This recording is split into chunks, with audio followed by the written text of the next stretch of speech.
initially when we started to work, there was a lot of concern expressed by a number of our people that we were working under the comprehensive claims policy.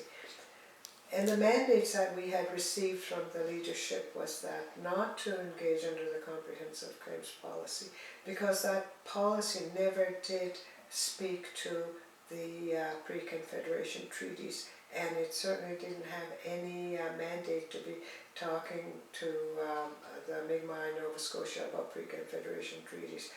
And I think the two main things about that as well was you would have to get into a loans agreement.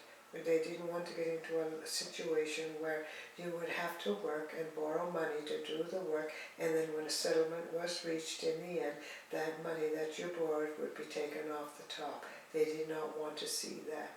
And the other thing was, of course, extinguishment. We were not to be extinguishing anything for anything that we might be settling for. Those were the main things in that policy that was objected to by the leadership, and we knew that, so we felt that we couldn't work under that policy.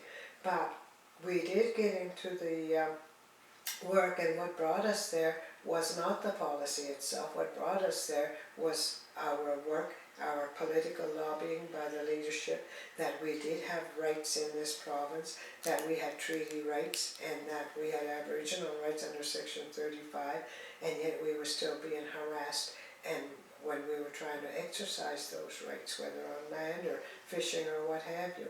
So we knew that something had to happen, because we do have the rights. The treaty rights were affirmed by the Supreme Court of Canada, and certainly Section 35 of the Constitution Act had affirmed Aboriginal rights. So a lot of politicking went on, and then we had, of course, in this province we had the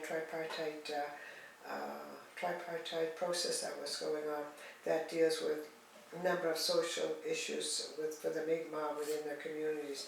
But within that context, there was a lot of things to do with economics, resources, lands, and treaties that they didn't speak to.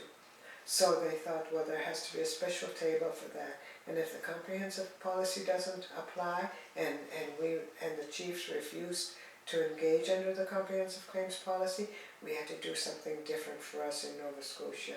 And we had treaties, but they were pre-Confederation treaties.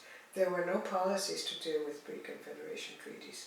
So in the end, what happened is that we finally negotiated enough interest with them that they wanted to do something. So we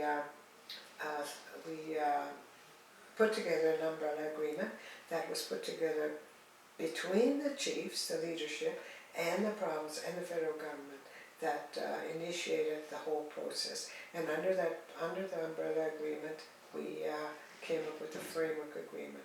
The framework agreement itself is what we work by. That contains all of the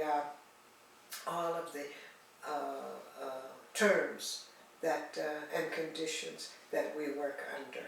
So that's what we work under. So no, we are not working. We don't have anything to do with the comprehensive claims policy.